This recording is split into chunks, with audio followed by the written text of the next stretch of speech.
So you said, God, wherever you'll take me, I'll go. I'll go. You have reached the pinnacle of what a true empowered woman is. That was the plan as I set forth, retired, packed my bags and left. The motto of Parivar is chat over chai. I love that. You have to make it or break it here. So with that in mind, what was the next step? With that in mind,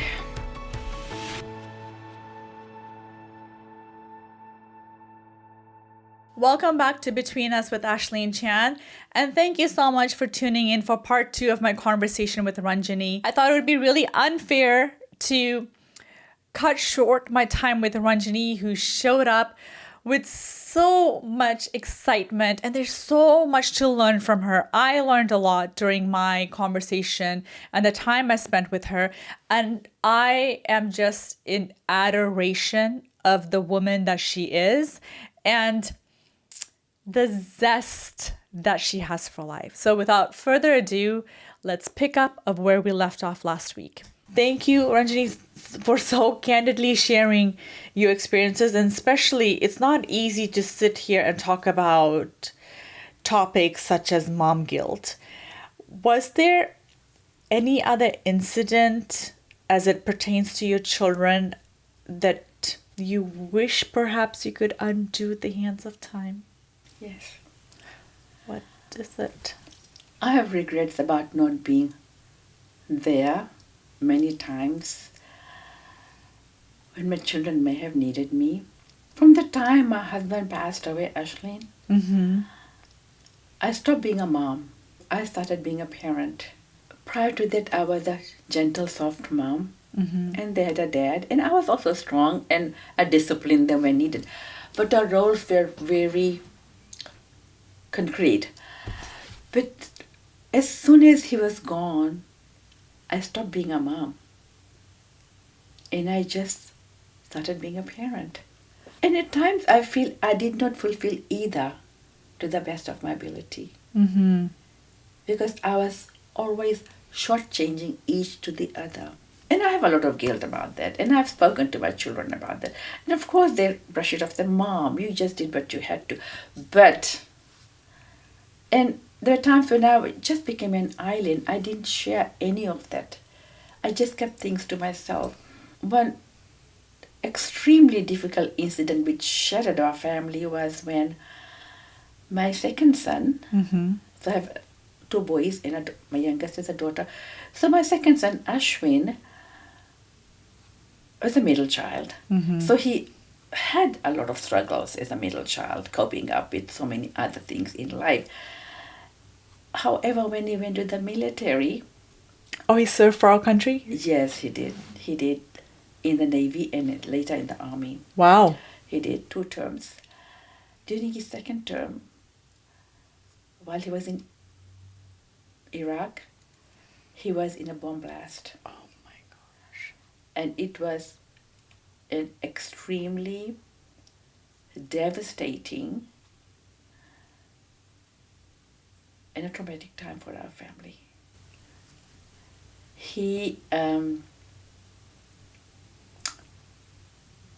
I was at my wit's end. I was just, that's one of the few times that I actually broke down.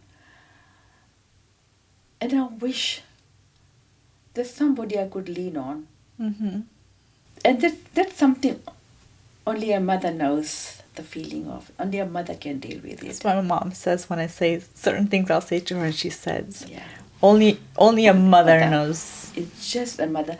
You could have your closest family or friend reaching out to support you, but a mother's pain, guilt, and every other emotion just comes through the fore. You felt it was compounded when this incident happened from all the years of you just not being there. Yes, not being there. It seemed like it hit you like a ton of bricks. Yes. I don't know whether things would have been different had his dad been around, or things if I had been there with them throughout. I don't know.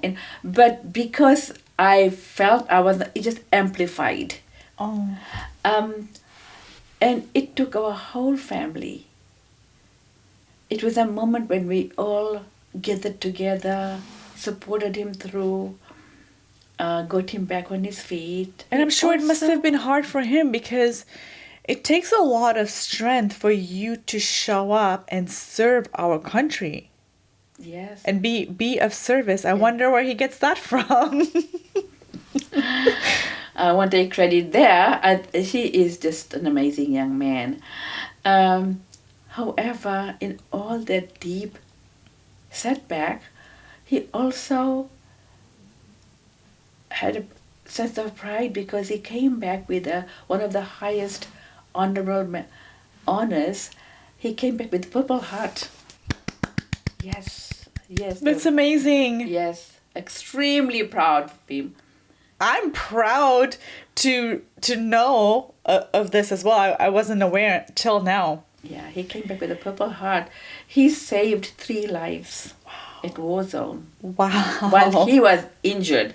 And Purple Heart doesn't come easy to people, especially an immigrant and if you're brown. I'm sorry to say. I mean, there's nothing to be apologetic of. Yeah. These are the harsh realities Yes. we have to contend with. And it is something to be celebrated, but it came at the expense of him almost losing his life. And how he saved was a miracle. And we believe in miracles. I'm so grateful that we have people like your son who selflessly go and serve our country at the expense of risking their lives every single day. So for everyone who's serving for the United States of America and for their own respective countries, thank you so much. But your family is so strong that you knew that despite what come your way, you came together as a unit to become whole again. Wholesome, and whole again in a different way because now you're at different junctures of your life. But now it's not mom, it's my brother and my son. And that requires a different kind of strength. Yes. So kudos to you. My gosh, you've continuously having to reinvent, and every time like I listen to you speak and I think, gosh, she has empowered herself in so many ways, and you have reached the pinnacle of what a true empowered woman is.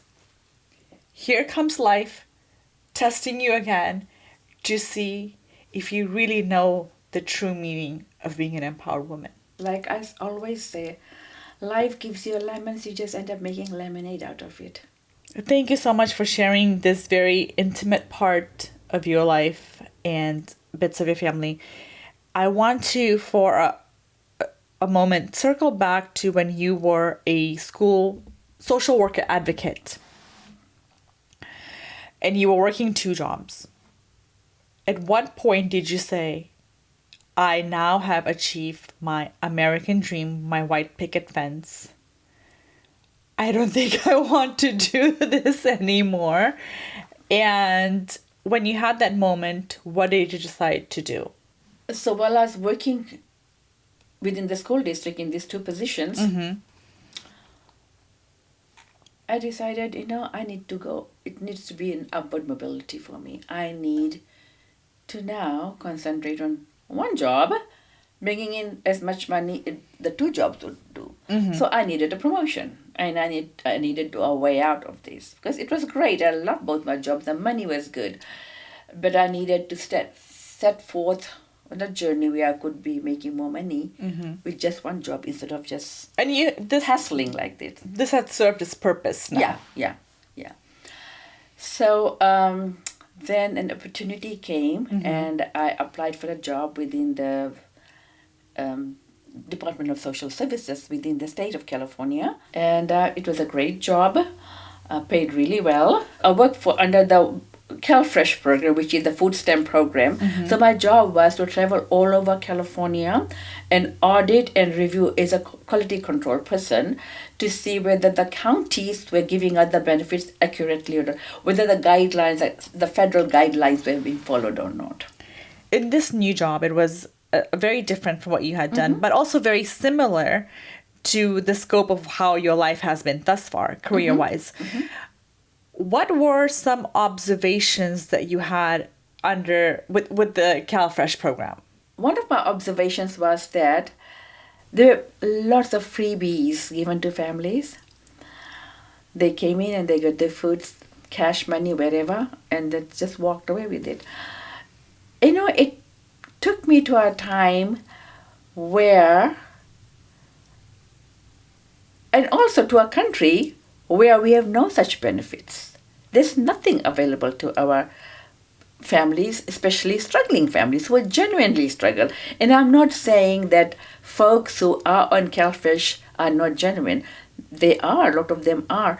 But the fact that it's so easily available comparatively to a country like ours, Fiji, yes. where we don't have much or if any resources, especially given when you were growing up. Yes, absolutely. So it took me back to a time in a place where we had nothing. And that made my mom, and my akka work doubly hard because they had nothing to fall back on. They had no such privilege that they could stand in line or even go online and apply for food stamps, or that at the end of the month somebody will come up with a box of food and give it to us. No such thing. And that made us so hard work. They made them work so hard. And also the other families that I work with, so many parents in the school, the children didn't have food. Here they have free food and they get benefits as such. So it must have been a bit unsettling for you when you saw this. Yes, unsettling. I felt, yes, of course, we are in a developed country. We can afford to give all that. But I also knew in some cases there was a lot of stuff that happened which was not sincere. They were not genuine cases that just walked through and got food stamps. And who are we to question that, because that's how the system is set up. Yes. But it also took me back to a place in time where I felt that we need to do something about it. And if I could ever, in any shape or form, go back or provide any small sample of this to our families back in Fiji, I'll do anything for that. I can see another passionate and turning point. Okay, so before I continue on this, take this along further. Did you? I want to talk about your job with CalFresh. Did you end up retiring with this? Yes, I retired from the position. Okay. I worked till I counted the dollars that I've been getting in my retirement, in my Social Security. Well, yeah, we have to be practical. Yeah, very practical. I needed to be independent and comfortable in my retirement. So as you approach this next juncture of your life where you're getting ready for retirement, shall I say, what adventure were you prepping yourself up for? The back of my mind, the release running. Like I just mentioned, when I worked for this CalFresh program, I was kind of at times enraged at the unfairness of how defeated or how neglected our families are back in Fiji. And at that thought, first of all, the idea to come to the US was for my children. And they, with the grace of God, they were thriving. They're doing so well. 2 of them were married. They're doing really, really well. And I thought, I'm still young. I need to be doing something more than just sitting at home as a retiree. Yes, I retired because I was tired of working throughout the 9 to 5. So here was a new adventure for me. Why don't I go back to Fiji? Go back to Fiji? Yes, even for a short time. Because that CalFresh food stamp benefit was still the back of my mind. I needed to do something for our sisterhood in Fiji. I wanted to try. May I ask how old you were when you decided to do this? Mid-60s. Mid-60s. Yes. So walk me through this. You retire, and How long did you wait before you went back home? So while I was working in this program with CalFresh and food benefits and all the freebies going out, my brain was ticking and I was planning and I was kind of talking to my daughter mostly, not to my son so much, about my idea of going back to Fiji. And she was getting tired. She said, and my sister who lived in New Zealand, she said, Ranjini, at this point, I think you're physically in the US, but emotionally and spiritually you're in Fiji. So just do it. Why are you talking to me about it? So even before actually retiring, you had already made up your mind and the things were set in motion for you to already do it and go back to Fiji. Yes. So within that last 2 years before I retired, I sold my house, the white picketed fence house. The dream you worked so hard for. Yes. Because I had now come to a stage in life where those things didn't really matter. I was hungry for that at one point in my life. Like we all run for possessions. Those are important. But by that time, I was done with possessions. I was just tired. It's just a house. It's just a belonging. I was thirsty for more experiences rather than possessions at that point. So it was too heavy on me. I needed to unload, and just take off. So within the last 2 years of my final years in the state, I sold my house. I put some of my most treasured possessions in storage. Sold my car. Wow. And I got a car on lease till the date I'll be flying. So I had all these plans going on. And I had connected with some family and friends who were in Fiji as to what I would do. I didn't really have a concrete plan, but I had some idea as to what I was going to do. My first thing was that because while I was still here working, I was supporting a couple of non-profit agencies in Fiji, and one was Save the Children, I take it back. One was the Bailey Clinic in Lutoka, which was helping underprivileged children and single parents. Okay. Single moms. So I was supporting them financially. My whole family was supporting them throughout. So I had a plan that I would go and start giving my support to that agency right away.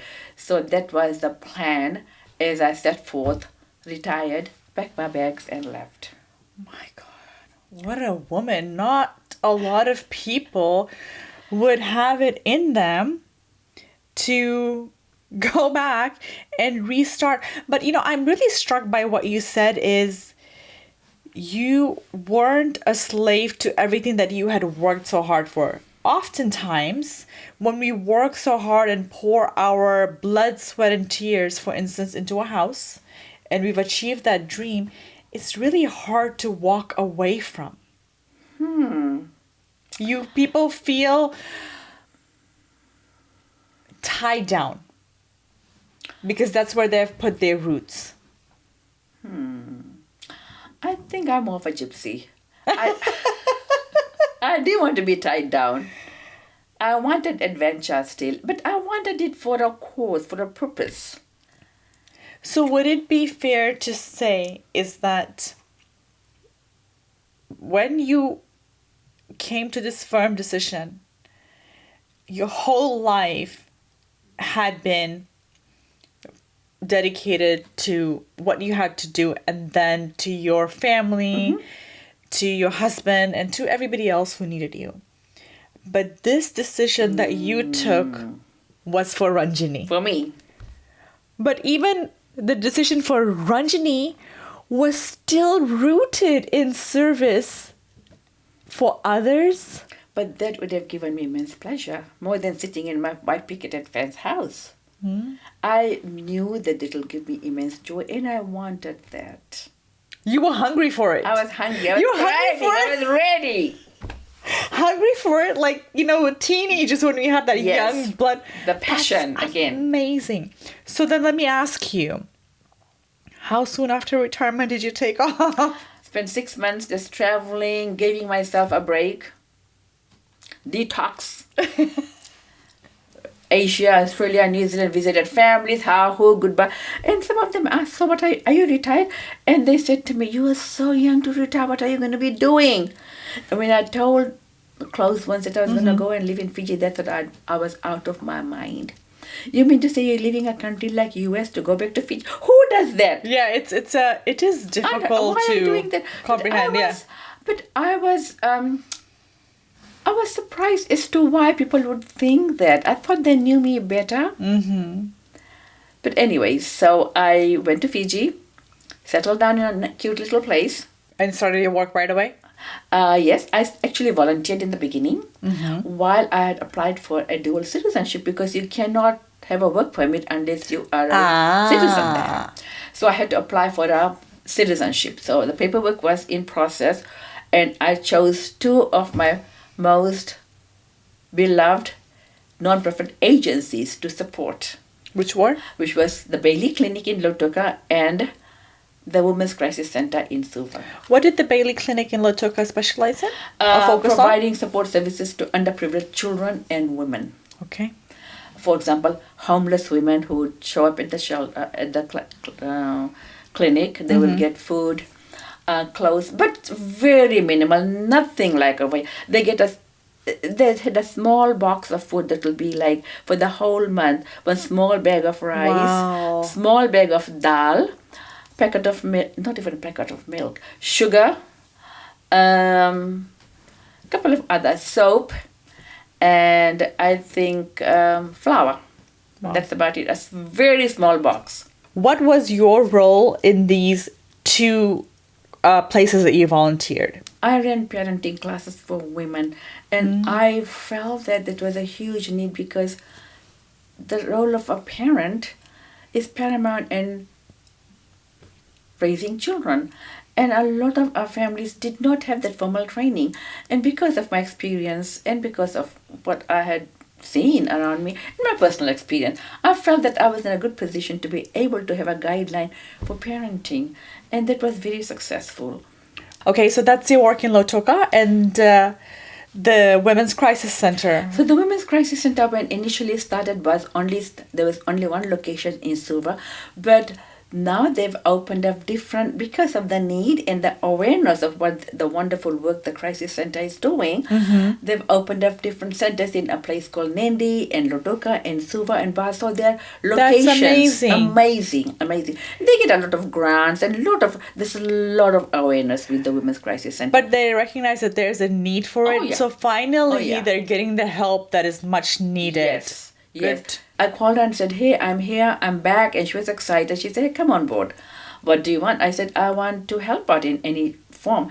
So she had training sessions, and she invited me to participate in the training sessions and talk about my experience here. So it was an interactive training where I was able to provide a lot of insight into some of the experiences I had, and also the training I received here through my jobs.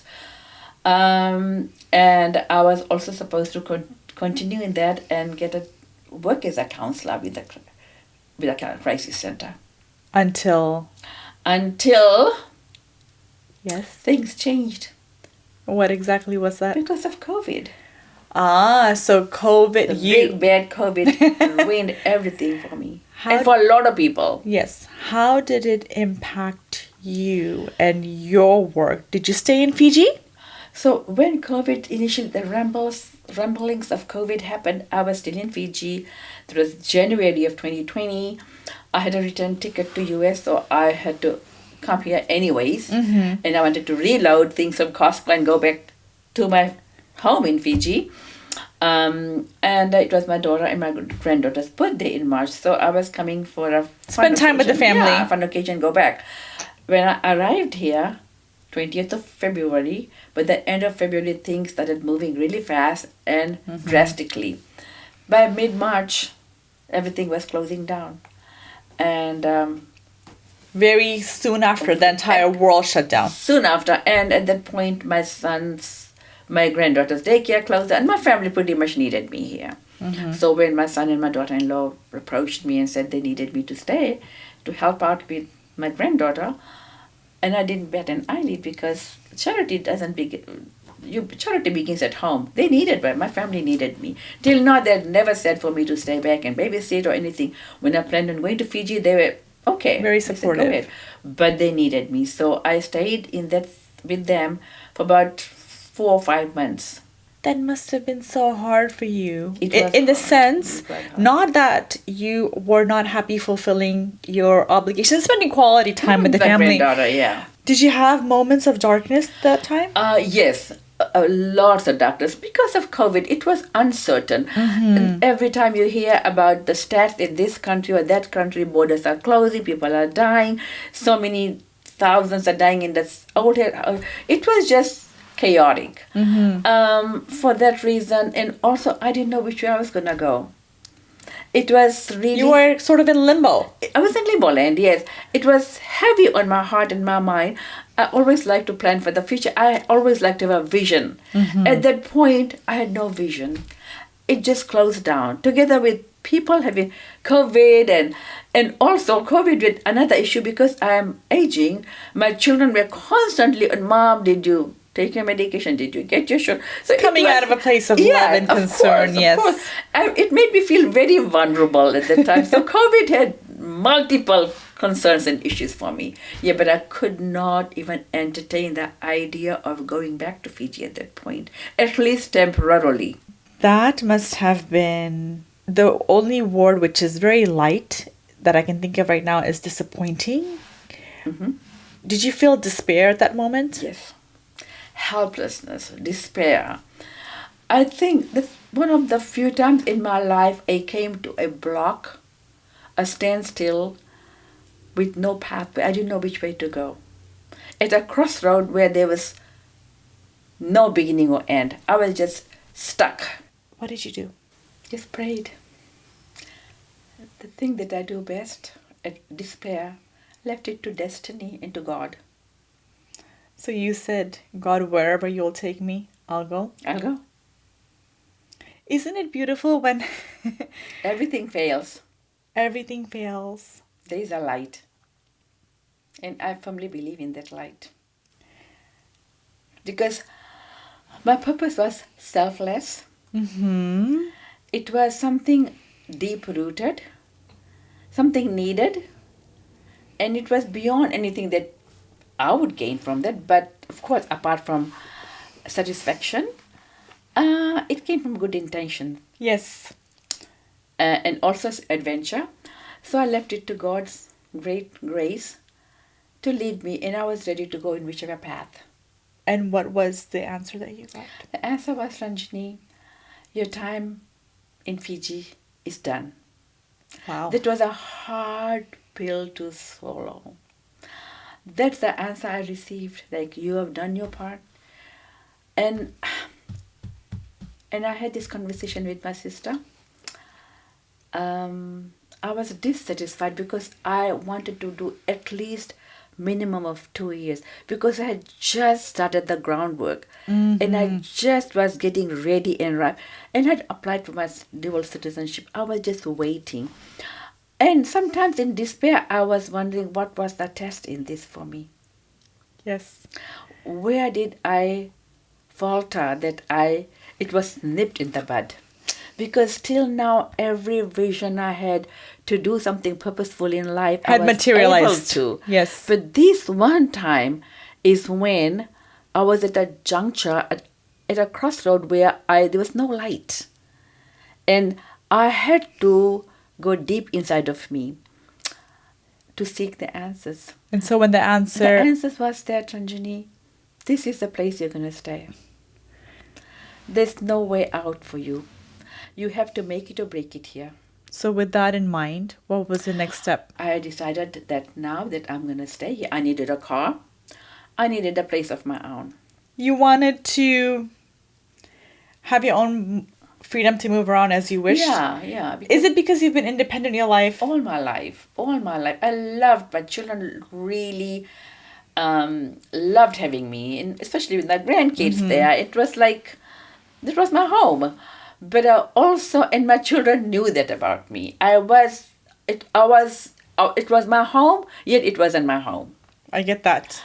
And I wanted to entertain. I have my friends over and watch my kind of movies and all that fun stuff. So, and my daughter again said to me, Mom, well, we will support you in whatever you want to do. And so did my son, both my sons and my daughter-in-law. So they helped me look for a place, and I was fortunate to find a cute little home, a cute little unit about walking distance to my daughter's house and very close to my son's place too. So I went and signed the lease and moved in there. In the same neighborhood as my daughter, beautiful with lake, parks, flowers. And you had mentioned a sense of community. Sense of community in a big library. So now, how old were you when you moved into your new place? I was about 66. Your life, the adventure never stops. The fun never stops. So a now, new challenge and a new way of coping with it. did you ever seek help or some place to offload your burdens? At this point, I'd like to say I'm a huge advocate of therapy. I've been in and out of therapy most of my life here. And I'm so privileged and happy that we're in a country where it's readily available through our insurance and otherwise too. At many points in my life, especially when my son was injured, I was in constant, intensive therapy. So in my deepest times, I turned to therapy. I'm so glad that you said that, because once again, in brown households, and from what we have seen, and of course with the extensive travel and the communities that you have peeked into and the households you've been in, it is still very much taboo in terms of seeking help outside. And I don't think people understand how beneficial it is to have somebody to listen to and talk through your problems, so that you can figure out a way to rectify, let go of any misgivings, forgive who you wanted to, so you can continue to evolve for the better version of yourself. Of course. The best version of yourself, yes. Now, at 66 now, you've settled into your new community. Was that enough for you? Or did it, after some time? During that initial time when I settled in, that first year, was difficult because we were still in the realms of COVID. Because COVID continued for a few years. Yes. Because it was going away and then came back, and it was back and forth. And more so because all the other borders were closed. Now I'm retired, because my intention was never to retire and stay in the US. Yes. With my retirement was my adventure. So I'm retired, sitting at home, don't work, not traveling, because the borders are closed. I was putting on weight. I was miserable. Because I was only eating. I was home and eating, and I was in limbo land again, and standstill, and I was miserable. The only light I had was my grandkids. So that continued for my first year onto my second year here. Till finally, when the borders opened, I started traveling. However, Ashleen, I still had a nagging feeling that I hadn't done enough. Something was amiss. I still felt I was young, full of life. Yes. And though I was coming to the threshold where my life was gonna go downhill or stand still. Slow down or stand still. But I needed to squeeze that little bit out of myself to give back. And I thought a lot about it. And my daughter noticed I was a little uneasy when you talk about, I'll go in circles about going back, doing this. She said, Mom, if you really want to go back, it's okay, you can. But you know how far Fiji is. If you get sick, we won't be readily available to come, etc. So at that point, she said, what do you want to do? I said, I want to do something. She said, how about maybe taking some pottery classes? Or I said, I can do it. Of course, I'd love to. But everybody takes classes. I want to do something more meaningful, which impacts people's lives, not just for myself. So she said, well, you need to do something in the community. I said, yes. So we brainstormed, and she asked me at that point, what do you think is the need in your community? And then was a light bulb moment. As when I worked I noticed that when I made my home visits, Mm-hmm. I noticed a population within our community which was kind of neglected to some extent was this, with the seniors in our community. Ah, you bring up an excellent point. Yes. And now that I'm aging myself, Mm-hmm. the pitfalls of that, the insecurity of aging, and the aches and pains and slowing down, and another thought for a second, if me being educated and aware and mobile and all that, if I am battling with the process of aging, which was painful, I couldn't imagine how it must be for those who didn't have the ability that I had, like the Mm-hmm. driving and speaking English and being able to interact with people from within other communities.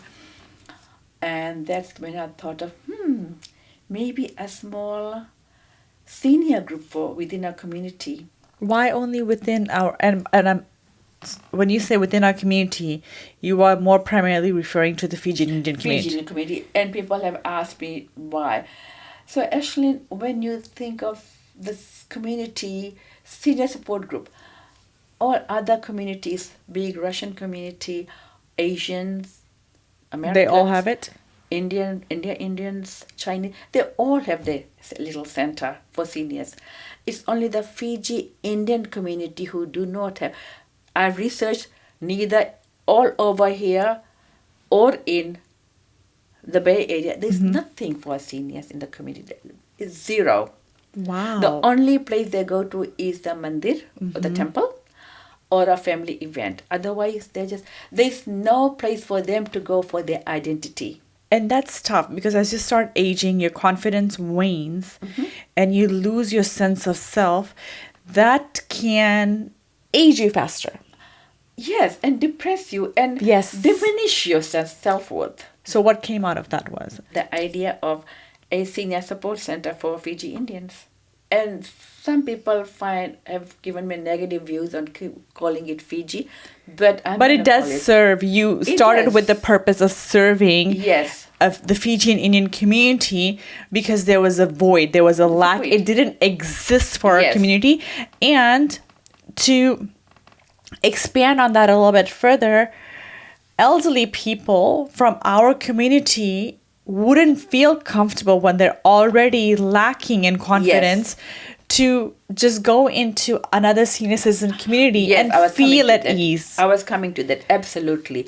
It first of all, when they asked me the same question, it's intimidating to go to, and granted, Fiji Indians culturally are very different Indians. They see Indians from India. Our mannerisms are different because Very different. we lean more towards the island islander. culture, yes. So our lifestyle, the way we talk, we are more laid back. We are islanders. So we opened something, Parivar. So our non-profit is called Parivar, means family. It's geared specifically towards the island population, like Indians, Fijians, or other races pertaining to the Fiji Islands. It's not geared only for Indians, even Fijians and Everyone Chinese. is welcome, but you Yes. want our community to at least have a place to go to. Absolutely. What is the goal of Together. Parivar? So the goal of Parivar is to provide social and emotional well-being to our seniors. That's Lovely. it. That's about it. Is Parivar up and functioning right now? Thriving. Thriving? Second year now. Now that you've established Parivar, what does Parivar do for the community? We meet once a month. The volunteers and members bring in snacks and set it up. Pretty much the motto of Parivar is chat over chai. I love that. Chat over chai. They walk in, you don't have to cook anything, you're not bringing anything. That's your day. You're the queen for the day. Right. Sit there, we serve them food and chai, of course. Even in the very hot day, we all want chai. So they get the big cup of tea, all kinds of snacks, and they chat and tell stories like they would do back home, sitting under the tree and talking.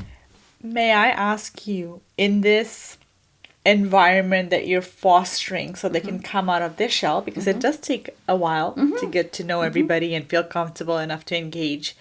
Are you also at the same time, given that it is so ingrained in you, still keeping a keen eye and ear to what is said in those unspoken moments and how you can help them further? Couple of things. Body language tells us a lot. Initially, when they came, they were very shy because it's intimidating to go at this age and make friends. So, but I have some training to be able to pick on words and when we started Parivar, a lot of parents, the seniors live with their children. And a lot of children didn't want their parents being involved in Parivar because, and I can understand that there are two schools of thought here. One was they were afraid that we may be scam.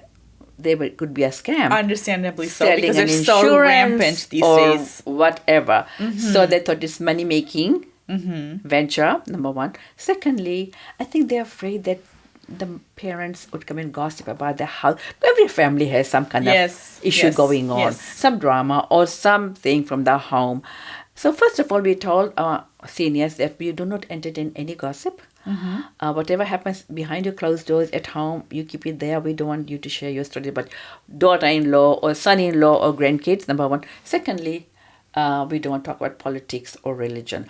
But when and if the need arises, we have a keen ear. There are a couple of people in there we are trained to pick up on vibes, and if they need a counsel, we are there for them. You mentioned that Parivar meets once a month. As the members, it's the second year, have gotten more familiar. I'm going to go on a limb and say they would perhaps like to extend that 1 month and have shorter duration. So in the time that you're not meeting them, are you still checking in on them? Yes. I take it upon myself to call all of them. Wow. You sure love to keep busy. I do. Sometimes when children call me, my friends call me, what's happening? Well, why aren't you picking up the phone? Because, Ashley, sometimes they don't talk about things that they want to. They hold back. And also, I think over this time, I've built a relationship with them. We didn't want to make too many calls. We did not want the family to feel we're interfering in their daily life. So now when we got the green light, we know who to call and how to do it. So we call and chit-chat and just say, how's your day, auntie? Just a couple of things, and that makes the day for them. That's amazing. Yeah, and sometimes that's all people need, right? You don't know like how your hello can impact somebody on the other end. And also something else that Parivar is doing is tapping into resources again. Such as? We have identified a couple of non-profits in the community or county agencies where we have been able to get free iPads for seniors. Oh, that's lovely. Yes. And then there's some free markets where they give food and groceries. In the summer, they're free markets. So we are able to get resources. So we kind of tap into things as to try and bring whatever. And we promote Parivar, and this is a great avenue to promote it too through your podcast. We would like, we ask people to give donations because we need money for any organization needs the resources to run. We do tons of gifts for them. So we have bingo prize because they play bingo, etc. So we want to have prizes. So we promote Parivar as best as we could, but more so we are hoping that Parivar is going to impact the lives of seniors in a very meaningful way. Good. Now, I'm going to ask you a tough question, which is, what are the challenges you have had while trying to get this? Like I said, Parivar, the members, is a women-run group. It wasn't out of design. It was so that a lot of the women who are retired. Mm-hmm. And I think women are more motherly in that sense. Mm-hmm. And softer, so our seniors relate to us better. Because Parivar is run by women, it doesn't sit well with certain sector of the community. Mm-hmm. So, like any other venture, it's a women-run organization. It's questioned. You're gonna have pushbacks, I'm Yes, assuming? because it is, I think the stereotype is in any organization, men take the seat at the table. Mm-hmm. They take the big seat at the table. Women can be there preparing snacks and tea and all that stuff. You're not supposed to But participate. here, in women meetings. have launched it. They're done the administrative work, and you are overseeing any financial. Like you, all the women are occupying the primary roles to make this successful because you're coming.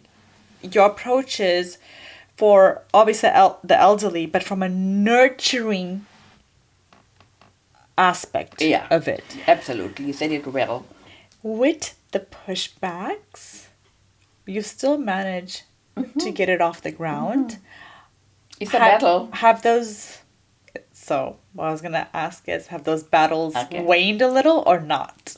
They haven't waned, but we have the team. We've equipped ourselves to handle those battles better now. I personally, when we have meetings, I tell the team, let it go. Because Ducks water over your head. as you look back into this almost 70 years of your life and your journey thus far, what are some of your proudest moments? My pride and joy, my family, my children and my grandkids, my heart. They are who define me. My community. From the right at the beginning, I had a vision and a passion to give to the community, and the community in turn has given me so much. And that only came through again, through my faith and devotion. Because, like you said, it's a cycle. I gave, and I got back in plentiful. I guess I must have given 10 times more than I actually gave. And that comes from my faith. I am a believer in the Universal Mother and the energy that pertains through her glory. And that's been my driving force. And I'm so grateful that I've been able to live a fulfilling life. Anything you would have liked to have done differently? Yes. What is that? Be more of a mother. Spend more time with my children. That's my one regret. Being able to be more motherly in times when they may have needed me. And my children being who they are, never say that. And that still today is a regret. That's your regret? And this is, I'm going to look straight at the camera, and this is to Ranjini's children. I think when they look at you now, and as they have come into the 20s and 30s, become parents, they understand the sacrifices that you made. And they wouldn't be the citizens. Your son wouldn't have gone to war for this country if you lacked as a mother. Yes, your physical absence was felt, but because of the values you instilled in them, it carried over. Where as you sit here and you've told me and the audience about your journey, and you never faltered from your commitment in being of service to others, they didn't falter from the values that you instilled in them. Thank you. And I'm taking the liberty, I'm speaking behalf of your children, but from what I know of your daughter and the glimpses I've had of her, she's a remarkable young woman who has the foresight to see and know better. And that's why she is the amazing mother that she is today. Thank you. Sorry. Thank you. I'm sorry. Any complaints from God? No. In other words, it's the opposite. It's God's guidance. I would not have been able to do any, even an iota of what I was able to, without God's grace. Nothing. And as I have gotten older, naturally more spiritual, every morning, and I tell this to all my friends, my day doesn't begin with a gratitude and doesn't end with a gratitude. The first thing is a gratitude in the morning, and gratitude as I put my head down on the pillow at night, I'm filled with so much gratitude, so much happiness and blessing, and that continues to help me thrive. I want to piggyback on that and say, I think people underestimate the gravity of gratitude and how being in gratitude can move mountains for you. I have been witness to it, which I may at a much later time in the future talk about it in greater detail, but I 100% agree with you. Yes. Nothing better than gratitude and blessings. If I were to ask you now about your legacy that you're leaving behind, what would you say your legacy is? My legacy is my compassion of giving. My grandchildren, as they're growing, and I am telling them about Parivar, and I'm taking them to events, and I want them to see and get a sample of the legacy I'm leaving behind, so that when I'm not around, and that streak, that trait or quality or passion continues through them into their life.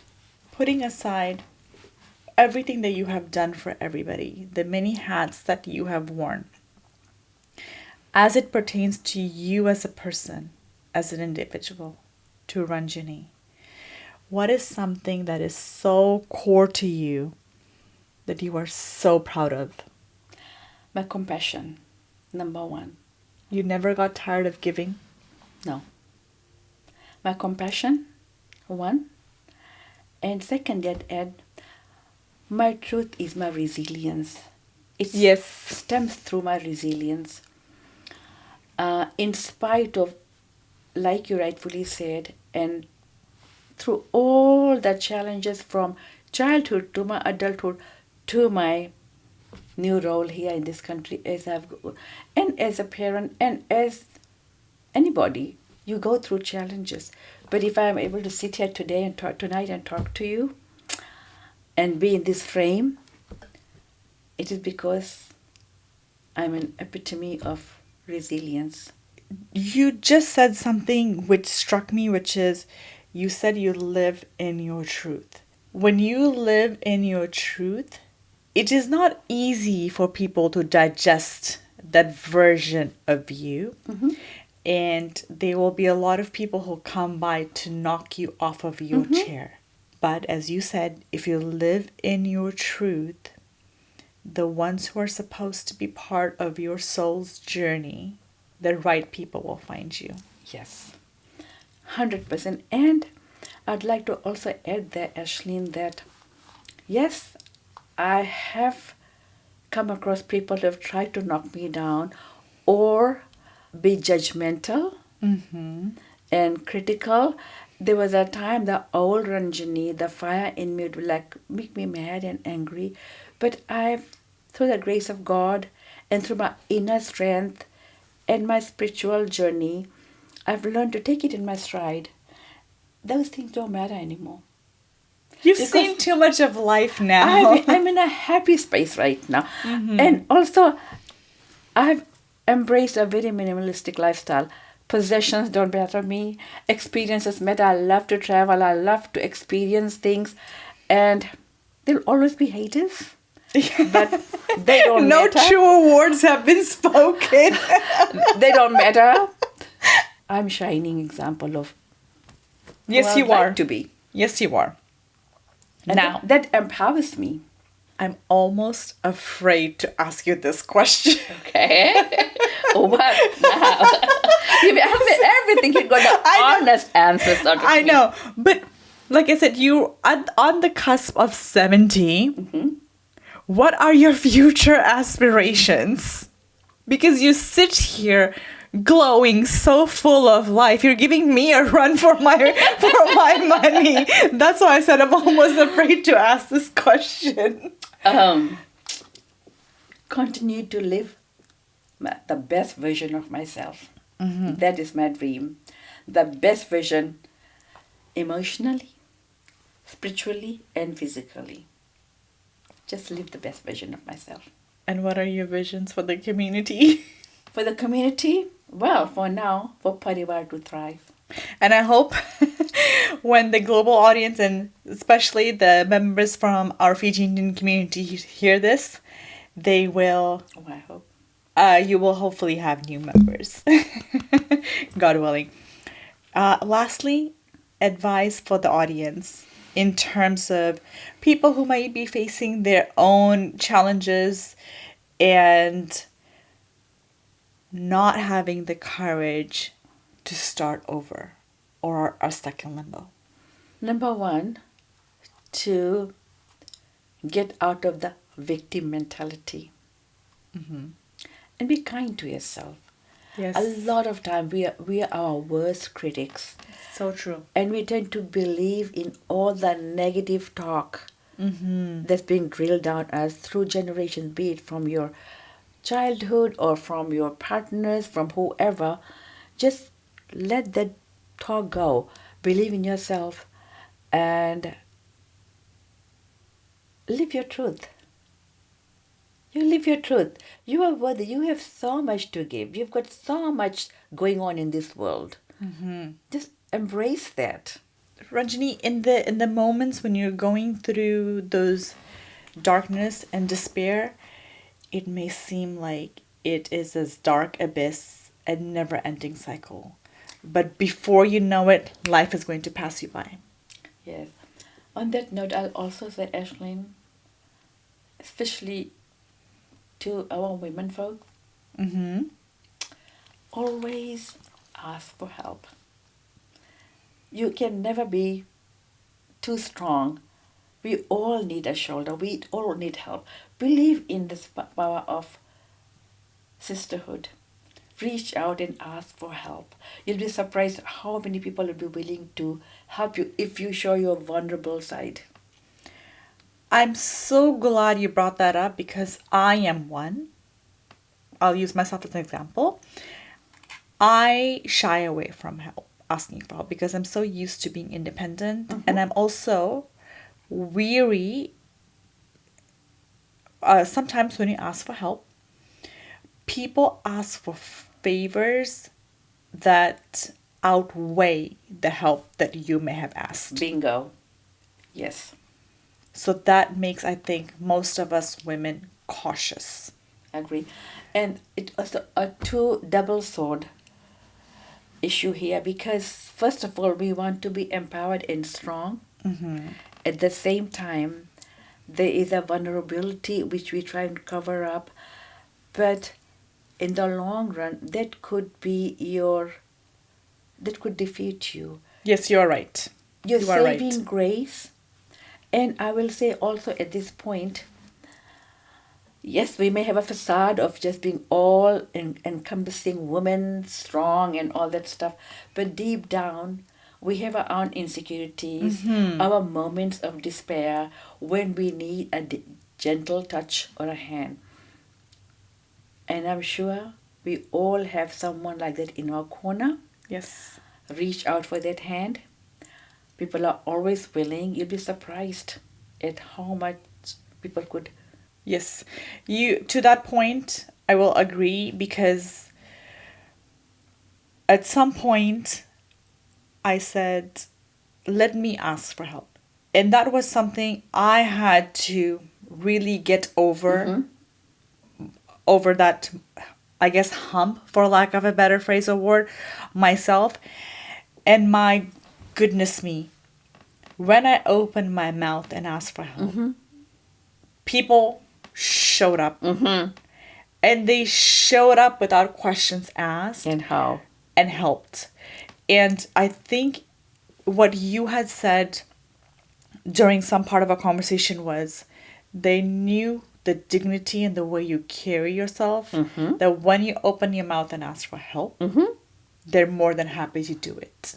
Yes, and I've experienced that. And it took me a long time to get there, but I'm so glad that you said it. And I think, like, also I just want to add a little bit, is if you're unsure, we as women, especially women, have this beautiful thing called gut.